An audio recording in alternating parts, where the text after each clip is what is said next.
Halo semuanya, kami mahasiswi dari Prodi Ilmu Komunikasi semester 2 Universitas Katolik Widya Mandira Kupang. Nama saya Octaviana Medilmana dengan NIM 431211077. Nama saya Yohana Inul Dahlia Pralala Melita dengan NIM 431211075. Dan ada juga satu teman kami yang tidak sempat hadir karena ada sedikit halangan atas nama Maria Gracia Bere dengan NIM 431211072. Pada video ini kami akan membahas sedikit tentang tradisi sibernetika dengan studi kasus, analisis percakapan komunikasi dalam menentukan keberhasilan pesan, di mana pada studi kasus ini terdapat 3 term utama yaitu komunikasi, pesan, dan feedback. Video ini dipaparkan dengan tujuan untuk menganalisis percakapan komunikasi dalam menentukan keberhasilan pesan yang disampaikan komunikator dan komunikan.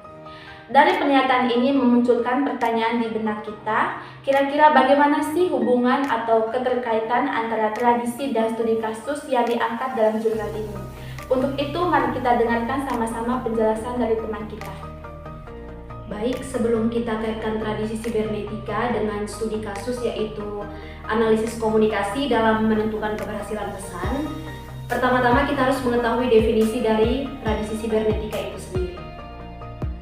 Sibernetika merupakan tradisi yang membahas mengenai suatu sistem yang kompleks di mana berbagai elemen yang terdapat di dalamnya saling berinteraksi dan saling mempengaruhi.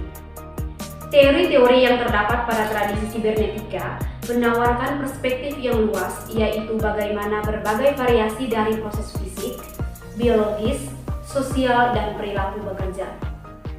Kaitannya pada studi kasus ini membahas tentang keberhasilan pesan yang dari tatap muka atau face to face secara langsung dan kemudian menggunakan media daring.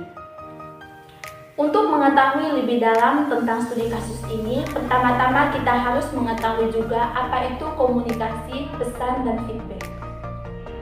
Seperti yang kita ketahui bersama, komunikasi itu adalah suatu proses ketika seseorang atau beberapa orang, kelompok, organisasi, dan masyarakat menciptakan dan menggunakan informasi agar terhubung dengan lingkungan dan orang lain.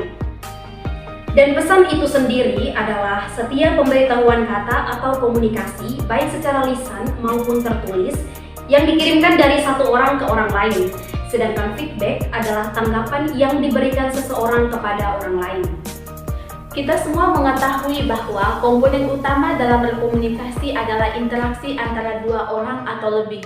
Mengingat percakapan dalam interaksi berkomunikasi mengalami perubahan dan perkembangan yang pesat, mengakibatkan terjadinya perubahan interaksi percakapan komunikasi dalam kehidupan manusia sehari-hari. Seperti apakah itu?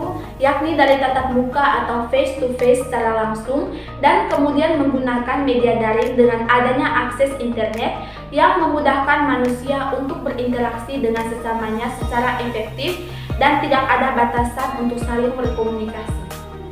Sistem jaringan internet tersebut berdampak interaksi sosial dalam media jejaring internet. Pengguna media daring terus ramai dan menjadi media percakapan untuk berkomunikasi dalam berbagai fitur. Media daring membentuk jejaring sosial yang populer disebut media sosial. Media sosial adalah layanan daring secara online yang memungkinkan penggunanya tidak hanya mengonsumsi, tetapi berpartisipasi membuat, mengomentari, dan menyebarkan berbagai isi pesan dan percakapan baik dalam bentuk teks, gambar, audio, dan video. Pengguna media sosial bisa membangun percakapan, bahkan bisa membentuk komunitas karena media sosial mempermudah melakukan pertemuan dengan banyak orang. Iya, tentu saja, perkembangan media daring sangat signifikan dikarenakan semua orang bisa memiliki media sendiri dengan bermedia sosial kemudian mengaksesnya. Seperti yang kita ketahui bersama, media sosial merupakan sebuah media online dalam pergaulan komunikasi di dunia maya.